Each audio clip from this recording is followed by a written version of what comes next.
an Old Testament professor years ago, trying to help me understand the book of Job, said, do you notice how after Job says all these terrible prayers, because a lot of Job's prayers are very similar to this. He's always saying terrible things to God. But at the very end, God says, Job has honored me. And he actually turns to Job's friends and says, you better ask Job to pray for you, or I'm going to smite you. Job has honored me and you have not.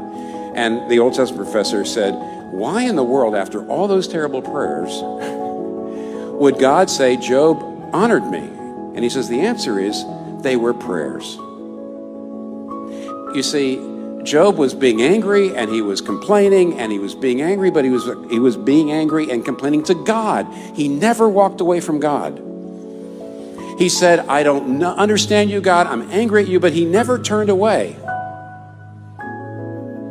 He stayed with God when he was getting nothing out of it, which means in the end, Satan was defeated. And what's happening here is this man, even though he is not in any way praying the way he ought to pray, he's still praying. He says, darkness is my closest friend, but he's saying it to God, which means Satan is defeated. Which means when you go through darkness, if you don't feel God's there, but you hold on anyway and you say, you know what? You're God and I'm not.